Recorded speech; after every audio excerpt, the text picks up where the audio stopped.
Hi, this is Michael Buffer, and welcome to the BoxHard Podcast. Hello, everyone. This is Mikey Garcia. Yo, it's your boy, the odd guy himself, Malik King Scott. Hi, I'm Charlie Edwards. This is Fast Eddie Chambers, and you're listening to the BoxHard Podcast with my main man, Joey Coastman.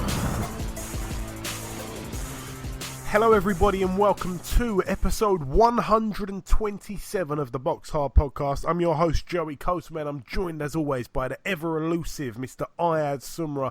Ayaz, how you doing? I'm good, Joey. Yourself? Very good, my friend. Aside from, well, a bit of a killer flu, to be honest. But aside from that, everything is well. Due to that, I'm going to try to go through everything as quick as possible this week. We're going to start with the reviewing, of course. We're going to start last Friday, the 16th of March. We're going to start over in Australia, funny enough. There was a fight to mention over here. Two former opponents of Sergey Kovalev. Blake Caparello, the home fighter, 26-2 with one draw. He took on the very crafty and sometimes, to be honest, the very horrible Isaac Chilemba. But it was an upset here. Not in my eyes anyway, but Isaac Chilemba went over to Australia and he managed to pinch a unanimous decision over 12 rounds. Two judges had it 115, 113, and the other judge 111, 117, all three in favour of Isaac Chilemba. That one was for the vacant WBC International Light Heavyweight title also.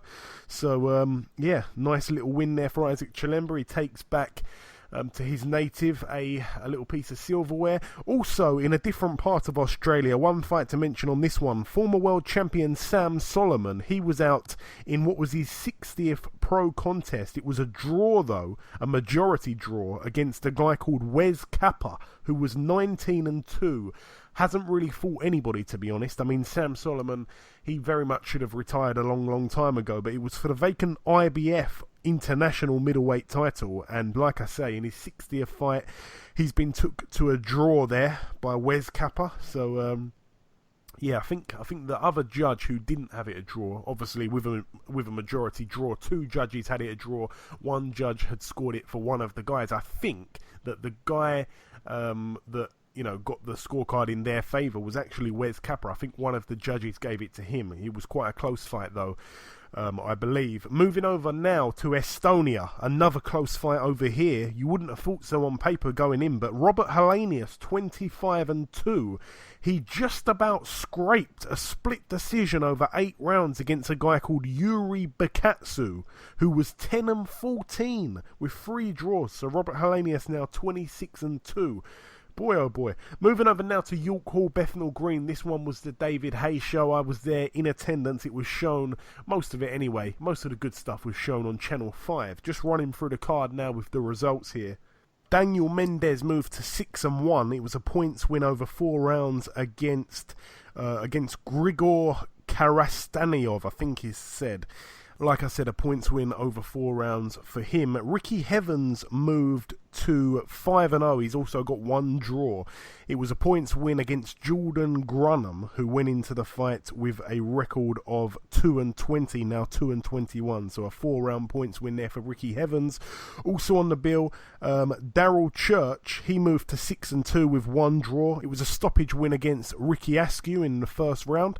Mark Little moved to 7-0. It was a points win over 4 rounds against Tomislav Rudan, a journeyman, to be honest. Linus Udofia, he moved to 8-0 with a good win, to be honest. A TKO in the second round against Durant Goodridge, who'd only had 6 fights in total, so quite an inexperienced pro there. Yusuf Kamari moved to 4-0. It was a points win over 4 rounds against Christian Late, a tough journeyman, who's actually almost coming up to 300 professional fights, Christian Late. 268 losses now for him. He's probably fought 2 or 3 times since last week, actually, so credit to him. Also on this bill, Addy Burden, he got a points win against Callum Ide. Addy Burden now moves to 6-0. Callum Ide still without a win. That's a 4-rounder there. Also on this bill, Dan Keenan, he moved to 7-1. He picked up a points win over 4 rounds against Iliad Markov, who was 2-2 with 1 draw. Wadi Camacho got a 9th round KO against Danny Cousins. It was a rematch. The first fight, Danny Cousins had to retire on his stall. This time round, I think that Wadi Camacho was very dominant. I mean, I thought he'd win. I thought he'd probably stop the guy once again. But, it went all the way to the 9th round. It was only a 10 rounder, so Cousins almost lasted the distance. Wadi Camacho was showing off a lot. He was getting quite flashy. He even walked out to David Hayes' trademark song by McFadden and Whitehead, Ain't No Stopping Us Now. So he was certainly very much up for that fight, Wadi Camacho. Once again, another defence of his Southern Area Cruiserweight title. He's now 20-7. It was a great finish, though, from Wadi Camacho, to be honest. Speaking to some of the journalists at ringside, I think we've solidified Camacho now. He's very much a gatekeeper, really, for the domestic kind of scene. I think he gives a lot of people a tough fight. I'd like to see him against Lawrence Okoli, to be honest, but I don't think that'll happen. I think they're quite good friends. Unfortunately for Danny Cousins, he now goes into a losing record here. He's now 10-11 with 2 draws. Also on this bill, Roxana Begum. She was a female making her debut. I think she had some kind of background in some other form of MMA. She made her debut against Ivanka Ivanova, who was only 1-3. I'm hearing lots of rumours that apparently she was seen opposite the York Hall, with about 3 or 4 different cigarettes before the fight, absolutely chain smoking them, and apparently she was I think maybe eating or maybe drinking something she shouldn't have been right before the fight. So it seems quite unprofessional, but I didn't see that with my own eyes, so I'm not going to say that did happen. One thing that did happen, though, is that when she got in the ring, she completely had no defender. The thing that people wear down their shorts to kind of protect their kind of private areas. She didn't have any of that, and then when her corner were asked why she didn't have that, they simply said that in our country we don't use that. So yeah, quite bizarre, and the fight actually had to get pushed back about 5 or 6 minutes while they had to try and go into the dressing room and borrow one off some of the other undercard fighters. But yeah, unfortunately for Roxana, I mean, she didn't really impress at all. She looked very much like a novice, to be honest. I know it was only her pro debut. I don't want to be too harsh, but she was just getting caught a lot. She was just kind of throwing like windmills. It almost looked like two girls fighting outside a Claire's accessory store or something like that, and rightfully so. She didn't pick up the win. A lot of people believe that maybe the travelling woman Ivanka Ivanova perhaps should have got the victory, but anyway, the referee scored it a draw over 4 rounds, 4 2-minute rounds, of course. So very unlucky for Roxana. I do like her character, though. I do like the fact that she was training for 5 years behind her family's back because she knew that they wouldn't approve of what she wanted to do. Moving up the bill once again now, Matty Askin took on Stephen Simmons. This one I thought was going to be a bit of a war, to be honest. Matty Askin, obviously, you'd have to say on paper, the better fighter. 22-3 with 1 draw going in. He was defending his British Cruiserweight title. Stephen Simmons, we've seen him in there against Wadi Camacho in a great fight. His record 18-2. I was very impressed with Matty Askin, I have to say so. He absolutely caught Stephen Simmons with a peach of a shot. I'm sure it was a straight right hand, straight down, to the abdomen, straight in the front of it, just above the shorts. He just caught him very well. And I remember as soon as he landed the shot, I just kind of winced. I thought, ooh, that's a great shot. And then that was it. Literally, Simmons went down and he didn't get up at all. So a very brutal looking Matty Askin there. He had a lot of support in the house as well, which I found quite surprising. I wasn't too sure how many people would make the trip. One thing I will say, though, there was a great moment of embracement after the fight in the ring. I think Stephen Simmons has got a little baby, perhaps just probably even less than 2 or 3 months old, a really small little baby, and he picked up his baby in the ring, and he was kind of parading the baby round the ring, even though he'd just been stopped. It was a moment of happiness there, and Matty Askin went over and acknowledged the baby, and it was crazy because these 2 boxers who were trying to punch lumps out of each other about 2 minutes before, they're both in there with a delicate little baby, and they're kind of like, laughing and joking and swinging the baby round. It was really quite nice. You don't really see that. I think that was quite a lovely moment that they shared there. Tunji Oguyina. I think he's known as Uncle T. I think that's his nickname. I think he's from some part of London. His opponent actually pulled out. He retired on his stall after the first round, I think. I think it was the first round. So I'm not quite sure what it was about. Everyone in the crowd was booing. It didn't seem like he wanted it at all, to be honest. And I was almost going to forget the main event here. Joe the Juggernaut Joyce. He got in the ring against Donny Palmer, who was billed as 6'10". And Donny Palmer said that all the UK heavyweights are all overhyped. I'm going to come over here and knock them all out one by one, starting with Joe Joyce. He can't punch. All these kinds of things here. And boy, oh boy, did he eat those words in precisely, I think it was about 38 seconds of the first round. Joe Joyce got in there, he was dancing around, throwing out his jab, not just to the head, he was also going to the body with the jab, which you don't see many heavyweights do, to be honest. I will say, I don't want to, I know this is going to sound pretty stupid, but there's something Ali-ish about Joe Joyce, and it's not just the haircut that he's got, because he's kind of got the head shape and the haircut a little bit like a young Muhammad Ali, but it's just his movement, something about his movement, the way he kind of moves around the ring and glides around. And I know that can sound incredibly ridiculous, but there's something there, and you know, perhaps other people may agree with that. I'm not quite sure, maybe not, but yeah, there's something I really like about him, and he managed to finish his guy off with a straight 1-2.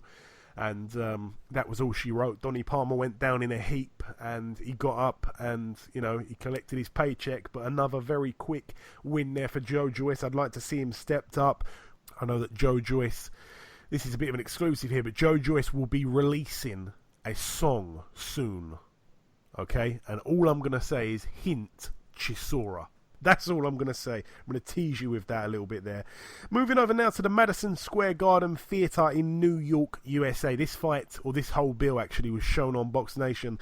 I'm going to start with well, it's not really the undercard. Michael Conlan, he seemed to top the bill, to be honest. He moved to 6-0. It was a win against David Benavidez, who was 15-2. Some people were moaning at the opponent here, saying that they'd never heard of him. To be honest, he was probably the best opponent that Michael Conlan had took on so far. Remember, it is only his sixth fight. I didn't really have many problems with it, but Benavidez was down in the first round and the second round, where he was ultimately TKO'd. We didn't really get to see too much from Michael Conlan. It was another destructive job. You know, he went over there and got a good win on St. Paddy's Day, which was, I believe, a year to the day from his debut. I think he made his debut on St. Paddy's Day of 2017. So another good win there for Michael Conlan. He's been out 6 times in 1 year. Also on this bill, Jose Pedraza moved to 23-1. It was an 8-round unanimous decision against Jose Luis Rodriguez, who was 23-11 going in. I didn't manage to see that fight at all. Christopher Diaz moved to 23-0. It was a TKO in round 4 against Braulio Rodriguez. That was for the WBO NABO Super Featherweight title. Good win there for Christopher Diaz. Antonio Lozada Jr., 38-2, got in there against Felix Verdejo. Remember, Verdejo was a man that did really, really well in the amateurs and just seemed to kind of, it's been a little bit stop-start for him in the pros. Felix Verdejo was actually TKO'd in the 10th and final round, so unbelievable upset there, and a great win for Antonio Lozada Jr., who had a fantastic looking resume on paper, and when I say on paper I literally mean his amount of wins and his losses. 38-2 looks amazing. When you look a little bit deeper, they were against absolute nobodies, so a very big upset there on that one. And also Alexander Gvozdyk, a lot of people believe he was just going to walk through his opponent and knock him out early. Well, it wasn't to be. He was actually marked up himself by the end of the fight. It was a unanimous decision over 12 rounds though for Gvozdyk, but he didn't look too impressive against Mehdi Amar, who was 34-5 with 2 draws going in. Nonetheless, Gvozdyk now 15-0. It was for the interim WBC World Light Heavyweight title as well, so a decent win there, I suppose, for him. Probably a little bit of a learning fight really there. And the main event on this one, Jose Carlos Ramirez, 21-0, took on Amir Imam, 21-1. It was for the vacant WBC World Super Lightweight title. Remember, Regis Prograis is hot on the heels of the winner in this one because he's got the interim belt.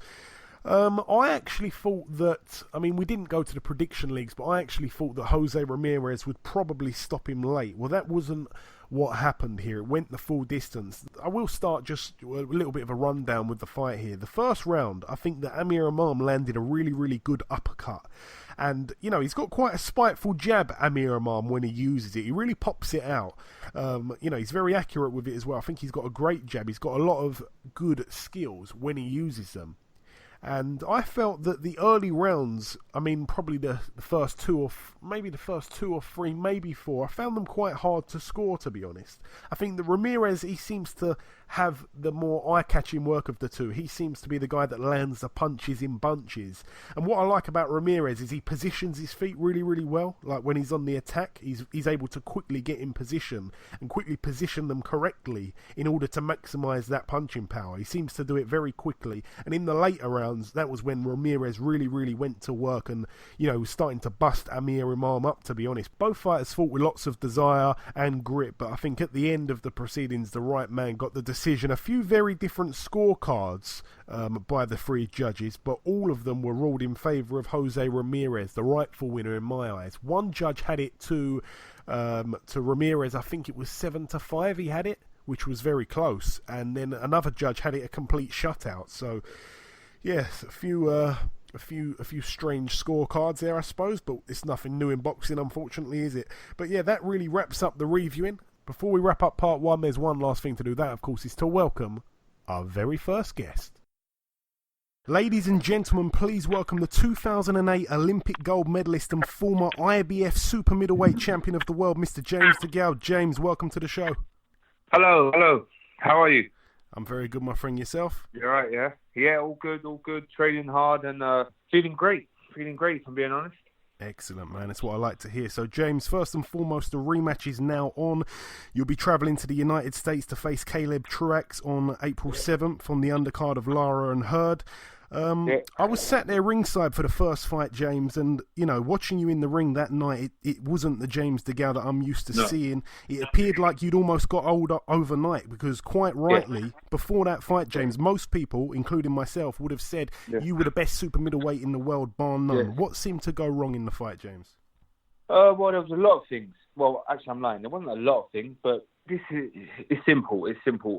I rushed my injury. I had reconstructed surgery to my shoulder. I had a tear around my shoulder. I had a tear in my rotator cuff, and my AC joint needed stabilizing. So, coming back after 6 months to competition was a wrong move. It's fully healed in 12 months, the surgeon said. And I simply just rushed the injury. And if I'm being honest, I wasn't to my full fitness as well. But listen, you learn from your mistakes. I shouldn't have done it, and that's it. We move forward. But I'm very disappointed with the performance, because anyone with a brain cell could see that wasn't me in there. Something was up. I was pouring with my jab, my right hand. Remember, I'm a right-handed southpaw, so everything comes off the front hand. And it was a poor performance. And I'm just fuming that a lot of people now are doubting me. They're saying that I'm a shot fighter. I don't know how they can say I'm a shot fighter. I'm 32 years of age. I've had one hard fight in my life. Actually, I've had two. One for the European title and one against Badu Jack. And I'm fairly still young, do you know what I'm saying? But yeah, if I'm being honest, the last couple of fights, probably say the last 3 fights, I haven't been to my best, and that's purely down to my shoulder. But listen, I didn't realise that surgery to your shoulder, especially reconstructive surgery, is a long process in healing. And I underestimated how long it would take me to recover. But I'm feeling great now. I'm feeling real good. The shoulder's healed up extremely well. By the time I fight, it will be 10 months since surgery, and they say it's fully healed in 12 months. So yeah, I can't wait. And I know that it hit you extra hard because obviously it was your first fight in the UK for a long time. How long did it take you to kind of get back in the gym? Because I know it hit you so hard. How long did it take to get back in the gym? After all that. Yeah. Do you know what? I'm going to tell you the honest truth. I was back in the gym. I had 5 days off, and I was back on the track. Me and Jim, the following week, went on the track. It was very hard. Do you know, it feels like I've trained in the past 4 months, it felt like 3 months. Sorry, it felt like there's been a grey cloud above my head, and that won't go until I've beaten Truax and got back my title. But yeah, no, straight after the fight, really, I was back in the gym, and that's what I needed. As I say, I just rushed the injury. I should have left it until roundabout now to fight again. But me being me, just thinking about getting paid and it's an easy defense, I thought, let's do it. If I'm being honest, when Al Heyman said, yeah, do you want to box Truax? Well, I was thinking in my head, I'll beat him with no hands, Truax. He's no good, kind of thing. So I underestimated him. But I was a fraction of myself that night. And I think, as I said before, anyone with a brain cell can see that that wasn't me. Yeah, I agree. And in the heat of the moment, kind of at the time, I remember there being loads and loads of speculation and rumours that perhaps you'd part ways with Jim McDonnell. Was that ever something that you considered, James? I know that obviously things are great now, which I'm happy to hear. Yeah, you know what? No, never really. After something bad happens, a loss in that in professional boxers' careers, people start blaming trainers and their team. But this was all down to me. I chose to box. Going back to the opponent, Truax, I thought I'll beat him with no hands. It's an easy night to work. As I was thinking, this is how I was thinking, even if I get through it and win, I still get paid. I still get to keep my title, and then we can start again in 2018. That's how I was thinking. It don't matter. Truax is nothing. But it's the wrong way to think, because boxing can work in funny ways. And obviously, Truax is a hungry fighter. And now that he's got the title, he ain't gonna want to lose it. So he's probably gonna come with his best A game. And I've got to be on point. But I'm telling you now, if I don't beat Truax, I'm the realist, and I'm real, and I'm true to myself. If I can't beat Truax, then I've got to knock it on the head. It's straight. It's just straightforward. And I remember in the post-fight interview, Caleb Truax stated that, he kind of had to make it a dogfight because he knew that he's not as good of a boxer as you are. He couldn't beat you in a boxing match. Do you believe, do you blame yourself a little bit? Because there were times in that fight where you opted to trade with him rather than box a little too often. Listen, it's so hard for me. It's so frustrating to answer all your questions, because I said before, that wasn't me in there. Yeah. And I think you can see how I was trying to put my punches together, but I couldn't do it. And people would say, what about training? Didn't you know in training camp? Well, yeah, I did know in training camp, if I'm being brutally honest. But once again, I go back to Truax is an average fighter. I deal with him. It's not a problem. But I got found out. Yeah, fair enough. And obviously, as I said earlier, the rematch is now on. You're going to be travelling to the States. I give you huge credit for going back out there, James, to try and avenge it on American soil in his backyard, so to speak. Yeah. But is there a reason it's happening, in the States? Because you're obviously a main event fighter, not really an undercard fighter.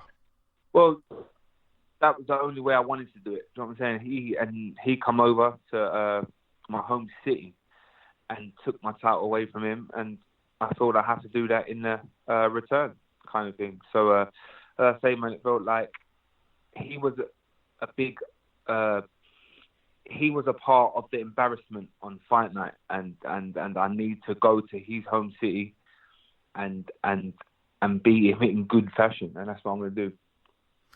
And obviously, you've had an ongoing feud with George Groves for quite a while. When you picked up your world title, he was kind of playing second fiddle to you. You were the man. He was the one who'd fouled 3 times at world titles.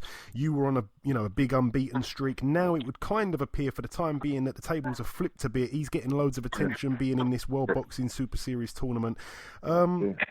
And you're obviously boxing on an undercard in the States. Is that slightly hard to digest, or is there no real hard feelings with him now? I know that you were Team Groves for the. I know you were Team Groves for the Eubank fight. Do you really think it bothers me boxing as chief support in Las Vegas, boxing for my old world title and getting paid? Do you really think it bothers me? No, it don't.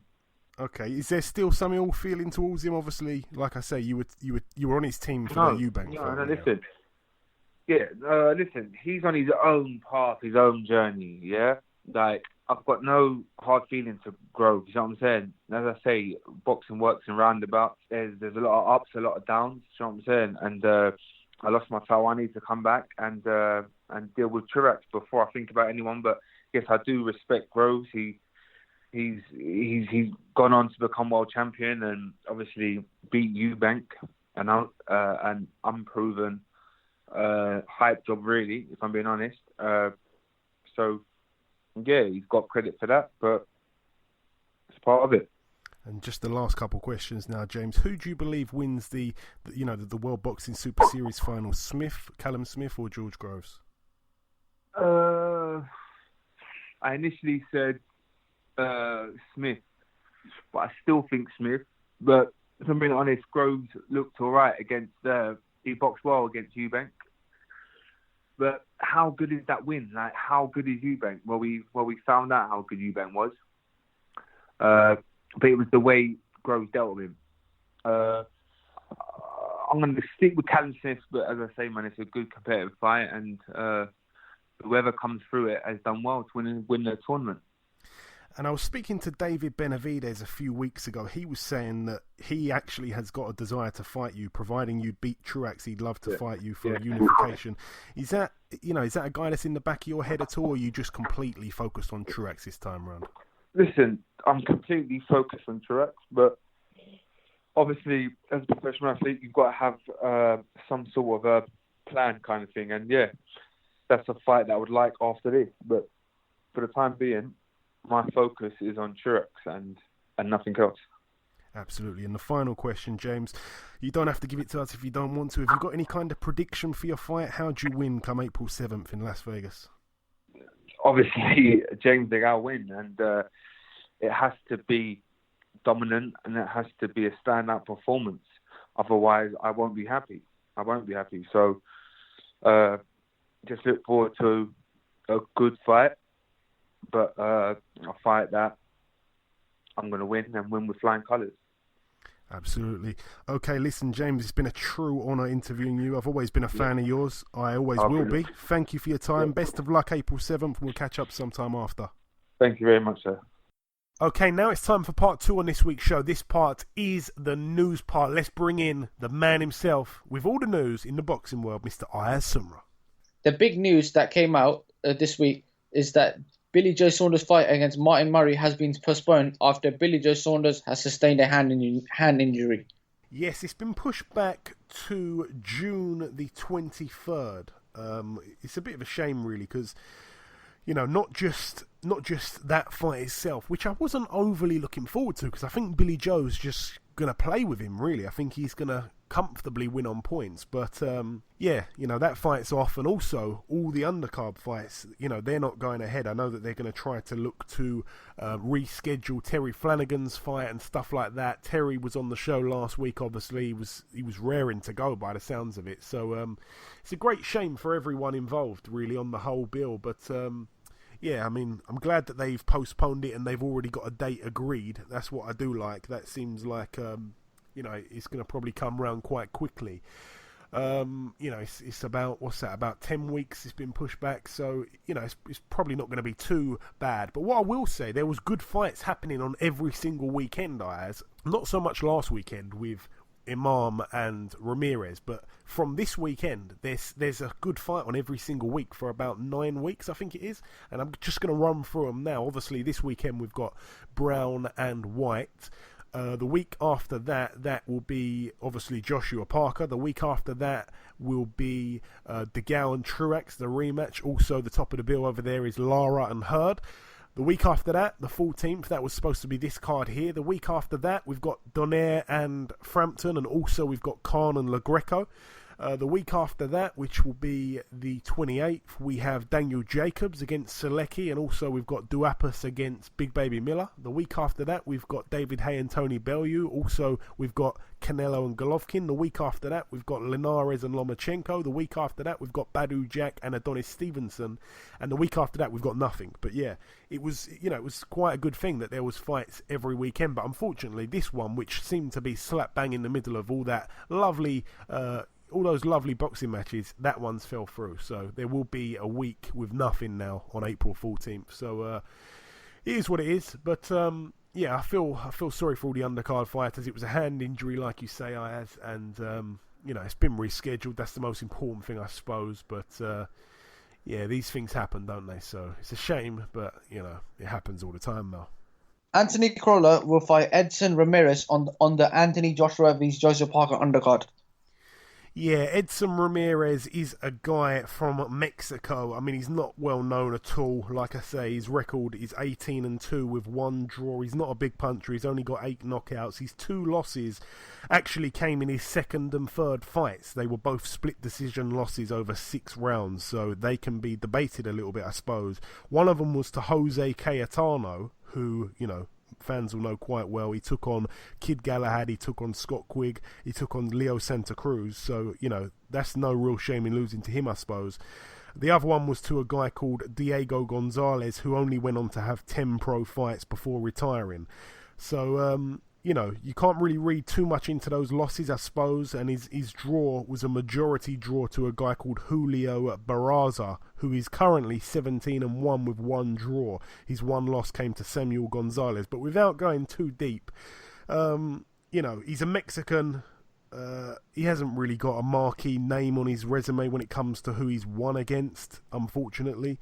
I can see it being quite an easy win for Crawler. I'm going to give him a pass on that one. It's on the undercard, so it's a late edition as well. So no real qualms with that on my side, to be honest. Saddam Ali will face Liam Smith for the WBO junior middleweight title on May the 12th. Yes, the same night as Lomachenko-Linares, another fight that I mentioned a little while ago. Unfortunately, it's not going to be on the same bill, so it's going to be a bit of a shame, because what that tells me is that fight with Liam Smith and Saddam Ali, I'm guessing, well, in fact, I know, is going to be on Box Nation. So who's going to show Linares and Lomachenko? Because Sky would not usually show that. I know they've got a little bit of interest in Linares because of his fights with the Brits, of course, but I would expect Box Nation to be showing that. Well, unfortunately for UK fans, it looks like we're not going to get to see that fight now. So it's a bit of a blow, really. But the fight itself here, I think it's very winnable for Liam Smith. I know that he has to be on his A game, because I was very impressed with Saddam Ali when he took the belt away from Miguel Cotto. I mean, we kind of knew it was going to happen, but yeah, it's a good fight, and it's interesting that it's happening over in the US. I thought that perhaps Frank Warren would put up the money and get it over in the UK.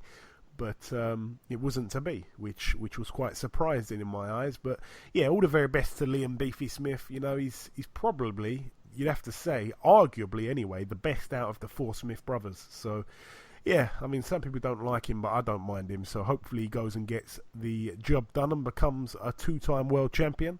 And we've got another Brit with a world title. I've got no problems with that whatsoever. Jeff Horn vs Terence Crawford has been postponed after Crawford sustained a hand injury.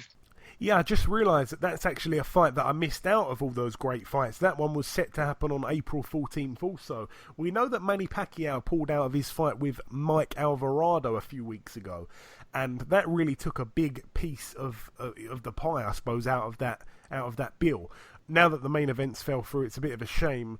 Obviously, that fight will look to be rescheduled. I haven't seen any announcement yet, but I'm sure Top Rank won't let that one escape them, because everybody and their mother believes that that Terence Crawford's going to easily walk through Jeff Horn and become a world champion at welterweight as well. So yeah, I'm sure that'll get rescheduled. I'm not really too sad that one's been put off, because I don't really class that as a super fight at all, despite both men being undefeated and there being a world title on the line and Terence Crawford moving up in weight. We're all interested to see how he looks at 147, but for me, yeah, I'm not too bothered about that one, but it's just a shame, because that one was going to happen on April 14th. So was Saunders, and both of those people are out with injuries. So April 14th seems to be a bit of an unlucky day there. So yeah, there'll be no boxing on that night, unfortunately. That's it for the news. Okay, thank you, Ayaz. Moving over now to a fight that's actually happening later today, Thursday the 22nd of March, over in the Fantasy Springs Casino in Indio, California. One fight to mention on this bill, Ryan Garcia. you know, I don't know if you follow him on Twitter at all, Ayaz, but he really posts some cringy stuff. I've got to be honest. I like to, you know, stay impartial, and perhaps we'd even have him on the show, and, you know, it'd be great to speak to him. But boy, oh boy, this guy, you wouldn't even believe he's a boxer if you go and look at his page. He's like the biggest ladies man ever. Like, you know, some of the things he posts is really bad, to be honest. He gets a lot of flack for it. He's 13-0, I believe, with 12 knockouts. He's taken on Fernando Vargas, who's 32-13 with 3 draws. I quite like the matchmaking with Ryan Garcia because he's really, you know, fought quite good opponents in just a handful of fights. So I like what they're doing with him. But, yeah, I think he's going to probably get a good win here, hopefully. He's quite a good prospect, to be honest. He had a bunch of amateur fights as well. I think he had a load of amateur fights, so he had a great amateur career as well. That one's going to be on ESPN2. That's an Oscar De La Hoya Golden Boy card. Moving over now to the Seminole Hard Rock Hotel and Casino in Hollywood, Florida, USA. What do we have on this bill? Yeah, there's a funny one on here, actually. It is the debut of Roberto Duran Jr. He makes his debut against Miguel Morales, who's 2-13. That's a 4-rounder there. So I tried to look at this guy, and I'm guessing he's the son of, you know, the real Hands of Stone, Mr. Roberto Duran, but I'm not quite sure because I can't see any link with him. But I'm guessing to call yourself that, he's surely got to be the son. I know that Roberto Duran does have a son called Roberto Duran, so I'm guessing it probably is him. And if it is, I'm sure he will have a lot of coverage on his career. Moving over now to France, 1 or 2 fights to mention over here. Michel Soro, 31-2 with 1 draw, fights for the interim World Boxing Association, WBA World Super welterweight title against John Vera, who's 18-0. Also, Arsene Goulamirian, I think that's how it's said, 22-0, takes on Riyad Murray, who is 24-0. That one's for the vacant WBA World Cruiserweight title. That's obviously the regular title. I don't even know why that belt's still in circulation, but yeah, the WBA certainly showing a bit of love to France there. Moving over now to Germany, there's a funny few fights on this card, actually. Enrico Colin gets out once again, his record 25-2, his opponent yet to be announced. That's a 10-rounder there. Colin, we saw, almost got a distance with Artur Beterbiev for the vacant IBF light heavyweight title, but he got knocked out with about 10 or 15 seconds to go. And the main event here, Kevin Johnson, 32-9 with 1 draw, who actually got knocked out in 9 rounds 2 weeks ago. Well, 2 weeks ago come fight night. He takes on Michael Grant. What a crazy fight that one is. 2 heavyweights that really should pack it in, to be honest. Michael Grant, 48-7. That's a 12-rounder. I do not see both men going 12 rounds because they just don't have the engines for it. Kevin Johnson being able to actually fight 2 weeks after being knocked out, that's something that they wouldn't allow on British shores. You're not allowed to box you know, for a month after you've been knocked out, so that's quite bizarre. Maybe that fight won't even happen, but that's what's being reported online. The promoter over there in Germany is a woman called Sophie Puckle. So that is what it is. Moving over now to another part of Germany. A couple fights to mention on this bill also. Tyrone Zeuger fights for the WBA World Super-Middleweight title. Once again, this is the regular version. The super title is owned by our very own George Groves. Tyrone Zeuger, 21-0 with 1 draw, takes on Isaac Ekpo, the African fighter, 32-3. That should be quite a good fight, actually. Karo Murat, 31-3 with 1 draw, fights for the IBO World Light Heavyweight title against Travis Reeves, 15-2 with 2 draws. Moving over now to Puerto Rico in the Complejo Ferial in Ponce. This one again is an Oscar De La Hoya Promotions card. It's going to be on ESPN2. What do we have on this bill? Zachary Ochoa, 18-1, takes on Ryan Pino, 7-1. That's a 6-rounder there.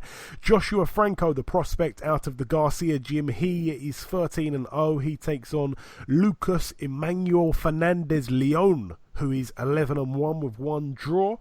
Moving over now to Russia, Andrei Sorokin, 14-0, fights for the WBA Intercontinental Super-Middleweight title against Ryan Ford. Ryan Ford was supposed to, at one point, take on Anthony Yarde. I think Ryan Ford's the guy from Canada. He pulled out of that fight and ended up taking on, I think it was Fedor Chudanov, and he got beat pretty handily. But yeah, he takes on Andrei Sorokin. Good fight there. And on the undercard, Konstantin Ponomarev, who we have to start taking serious. He's 32-0. He fights for the vacant Russian welterweight title against Ismail Iliev, who is 10-0 with one draw.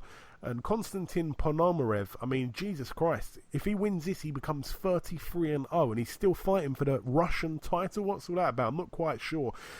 Very much a padded record. Moving over now to the O2 Arena. This one, of course, the bill of the weekend in my eyes. It's going to be happening on Sky Sports, of course. It's not pay-per-view or nothing like that. The undercard, though, Craig Spider Richards, 10-1. It's his second fight at light heavyweight after coming up short with only a couple of days' notice when he took on Frank Buglioni for the British light heavyweight title. He takes on Ivan Stopalo, who's 12-11. That's a 6-rounder there. Jamie Cox gets out once more before he takes on John Ryder. John Ryder we had on last week's show. Jamie Cox 24-1. He takes on Bruno Tavares, 12-1 with one draw. Anthony Fowler takes on Kalilu Dembele, who's 6-0 with two draws. Anthony Fowler 4-0. That's a 6-rounder there. Chris Congo 7-0 takes on Serge Ambomo 6-5. That's actually going to be quite a good fight, I believe, that one. Chris Congo, a man that's impressing me quite a lot. That's a 6-rounder there. Derek Chisora gets out on this bill, 27-8. His opponent yet to be announced. That's an 8-rounder there. Frank Buglioni, 21-2 with one draw, finally takes on Callum Johnson, 16-0. This is Frank Buglioni's third defence of his British light heavyweight title. If he wins this one, then he's won the belt outright, and every challenger that he's defended against has had unbeaten records, which I think will break a record in itself.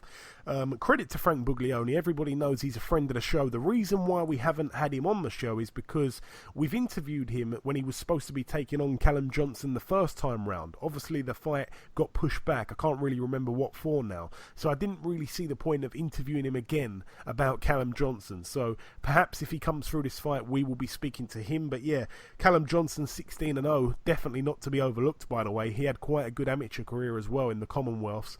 And we've actually done the prediction league on this one, Ayaz. So get your prediction ready. Buglioni versus Callum Johnson. Our listeners have gone with Buglioni to win on points. 36% of them going with that. And also in second place, Buglioni to win by knockout. Only 10% going with Johnson to win by knockout, and 21% going with Johnson on points. How do you see that one, Ayaz? Buglioni and Johnson? I'm going to go with Buglioni points. This is because of the experience, and obviously it's because the thing is, if Buglioni wins this fight, it makes the Anthony Yarde fight bigger. So I personally think that I reckon Frank Buglioni will win this fight on points.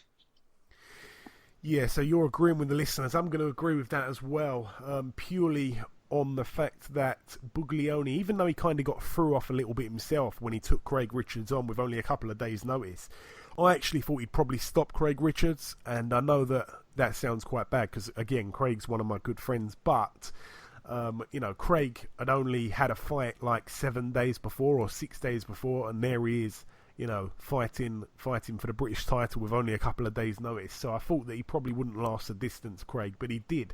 So, he showed us a lot that night, and Frank Buglioni didn't look all that great, to be honest. So, yeah, I hope he gets the job done here, but I definitely think it's probably points. I don't see him stopping Callum Johnson, but if he does, then it's a really big statement also. So yeah, we're all going with points there, me, you and the listeners. Also on this bill, Lewis Ritson, 14-0, fresh off his first round knockout against Joe Murray only a few weeks ago. He takes on former holder of the belt, Scott Cardle, 22-1 with one draw.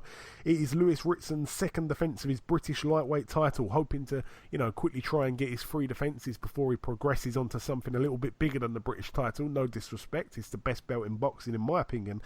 How do you see that one going, Ayaz? Our listeners, and I'm quite shocked by this, but our listeners are really big for Ritson to win by knockout. 81% going with Ritson by knockout. How do you see that fight, Ayaz? I watched the Lewis Ritson's last fight against Joe Murray, and what a fight that was. I can tell you one thing, Lewis Ritson can fight, and the way he knocked out Joe Murray was very, very good.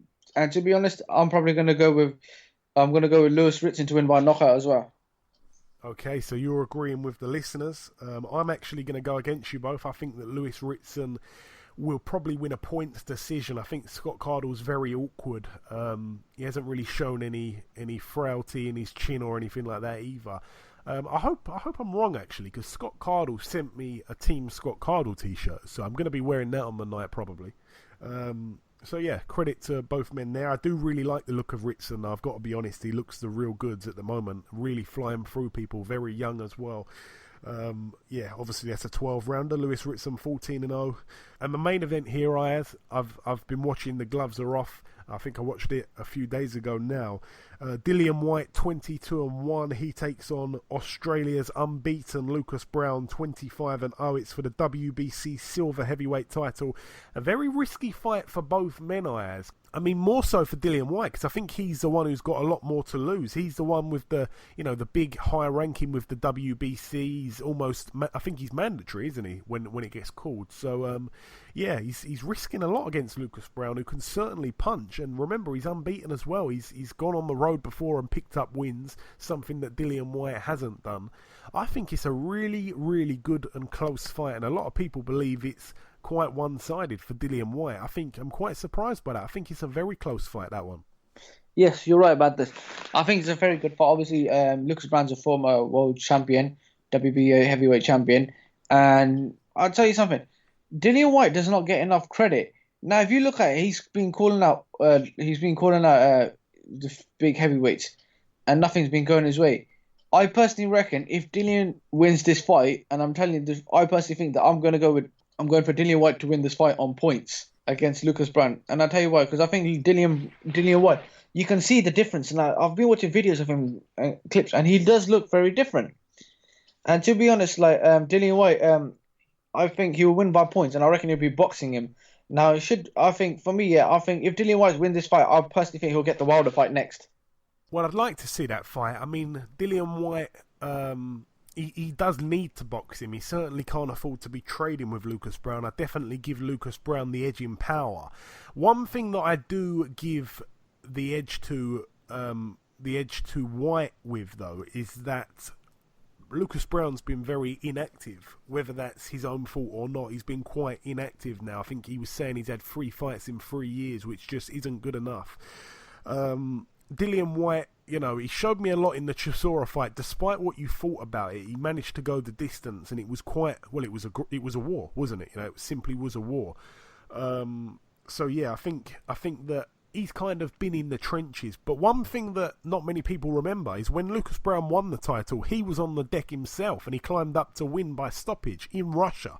So, that was a lot there. So that showed me a lot about his character, Lucas Browne, who obviously, hasn't always been in boxing. His background, he was a nightclub bouncer. It's quite unbelievable that he's got to where he's got to. But, it's a hard fight to pick. The listeners are going with Dillian Whyte to win on points as well.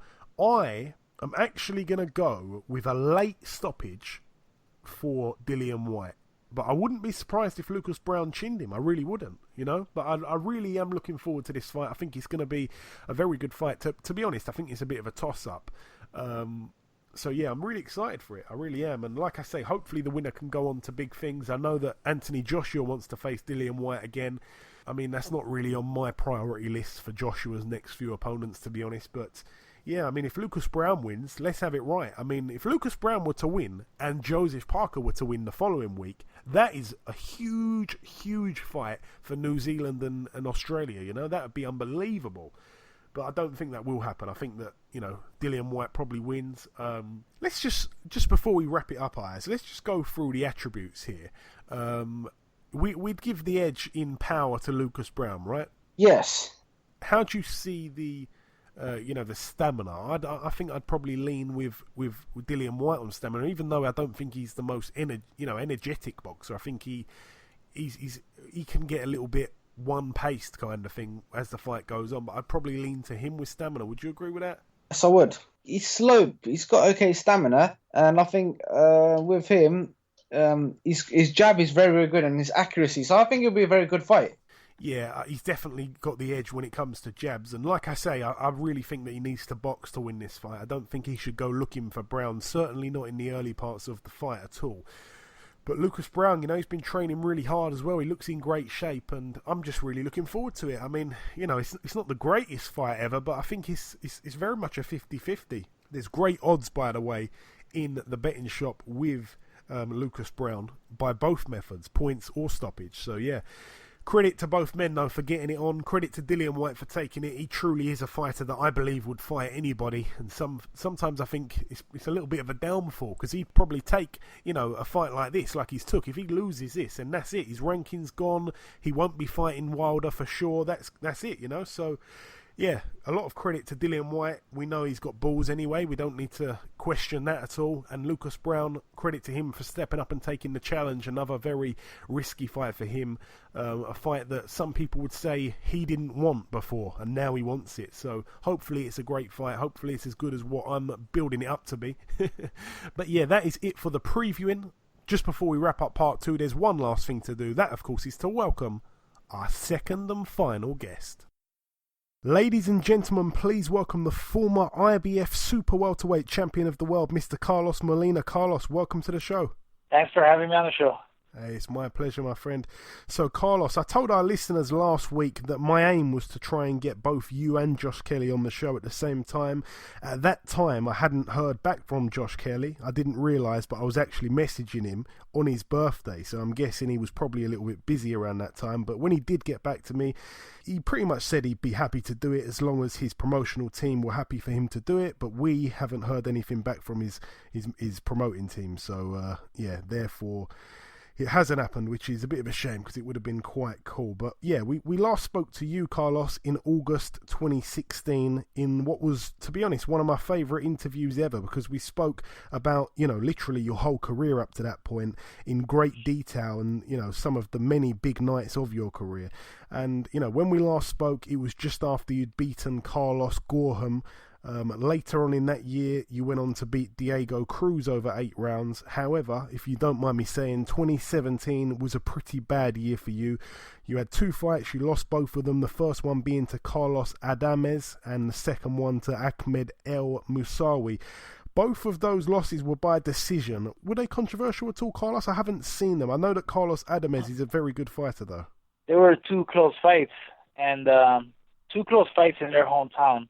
You don't expect to win a close fight in their hometown, so yeah, that's one of the problems. But yeah, the Adames fight was a close fight, and I saw articles after he just signed with Top Rank, and they were saying that he dominated me, but that's not true. I mean, the fight's on YouTube, and they can watch it. So saying I was being dominated is not true. It was a close fight, and in his hometown.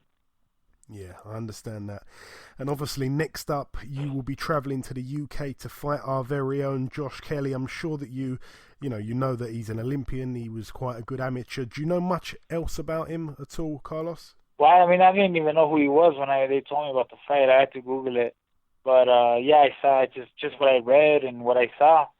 I read that he was a Olympian, and he has 5 pro fights now, and you see a few highlights of his on YouTube, but they only have 1 fight of his, like, actually, like, the fight, and everything else is, like, highlights of what he does.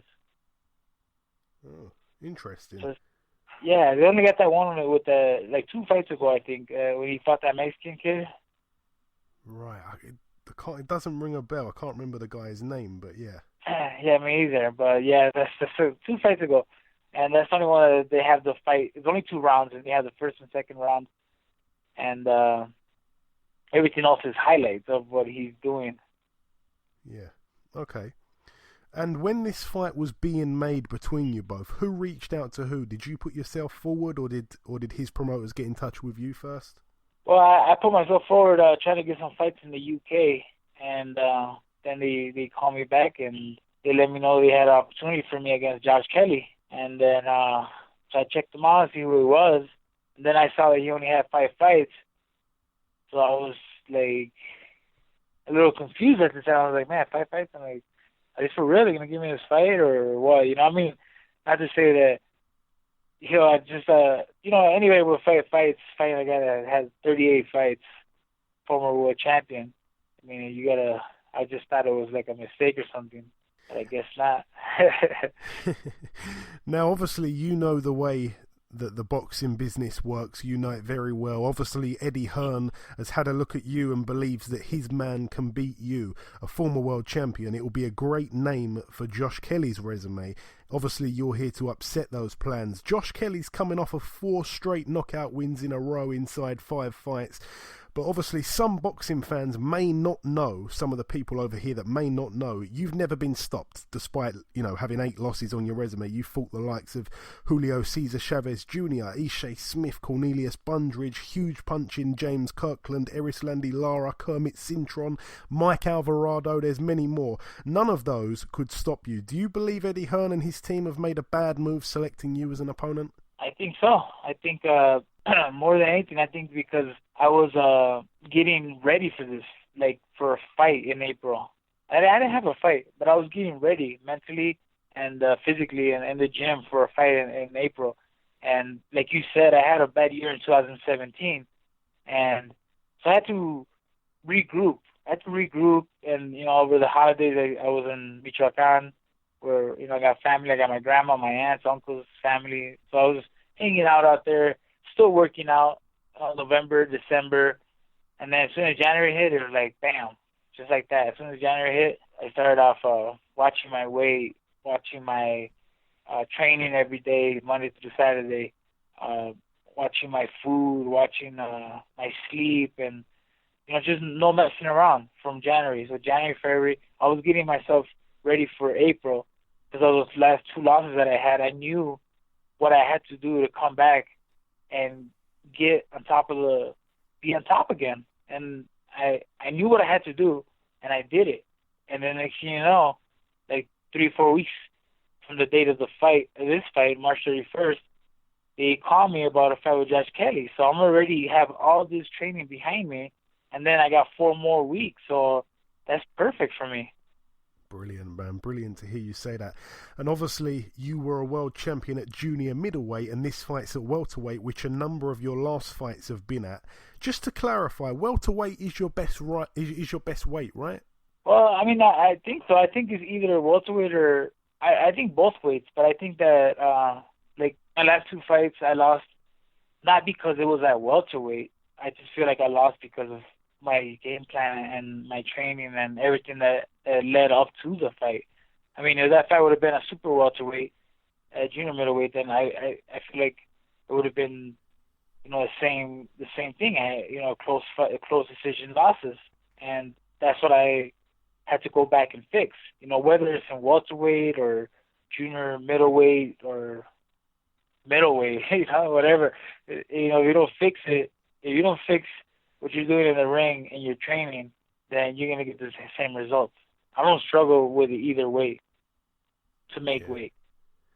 Yeah, no, it's interesting because like anyway, a lot of fighters don't win a world title at one weight and then drop down and still are able to kind of, beat other guys. Like it's quite a rare thing, as you know. Now in this fight there's a belt on the line also, the WBA International Welterweight title. The winner will no doubt be on the verge of a world ranking with the WBA. The 2 WBA title holders right now, obviously the super champions Keith Thurman and most recently the regular champion Lucas Matisse.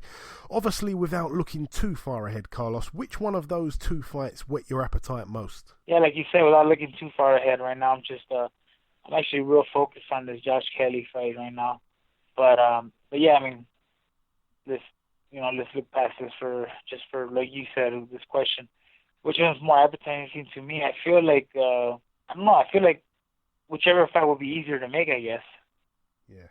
No, that's fair enough. I don't know, I mean, they both sound pretty good. I think Keith Thurman's will be a more difficult fight than Lucas Matisse. Yeah. But whichever fight will be the easiest to make, then I'm down for it. Yeah, I'm sure you are. Now, many boxers have a dream of coming to the UK to fight one day in a packed arena or a stadium perhaps, and you can't really get bigger than this stadium here. This Principality Stadium in Cardiff holds 90,000 people. It's going to be, it's going to be pumping, especially on Anthony Joshua's undercard. Was fighting in the UK a dream of yours? And if so, how happy are you to be fulfilling that dream, like I say, in front of 90,000 people? You know what? I guess it wasn't like a dream from the beginning of my boxing career. I guess I always thought about fighting in Las Vegas. But ever since I've been training here in Mexico, it has been my dream to go out to the UK and go on with my career down there. And I feel like being on such a big card, like you said, on the Joshua card versus Parker, everybody's going to be excited. There's going to be a lot of people. There's going to be a lot of people watching, a lot of boxing fans, and a lot of boxing managers, promoters. So, all eyes is on this show, and it's important. And it couldn't come at the best time for me, physically and mentally. I feel like I'm in the best spot physically and mentally that I have been since I have arrived in Mexico. So, since I actually won my world title in September 2013, this is the best that I've felt. So it came at a good time for me to go to the UK in a big, huge stadium in front of the UK fans and perform. And I want to perform real good so that hopefully I could keep going with my career down there and this will be hopefully one of many fights down there in the UK. Hopefully. And coming down to the last two questions now for you, Carlos.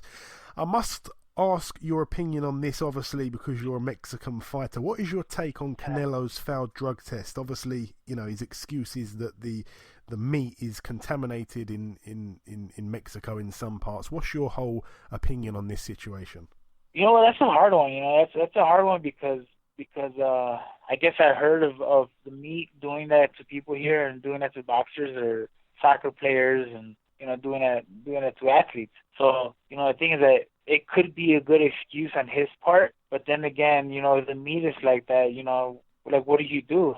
The only thing I could do now is like watch myself and not watch what kind of meat I do eat, and just I guess if anything just scares me too, because I don't want to be ever falsely accused of cheating over eating some tacos in the corner or something. Yeah.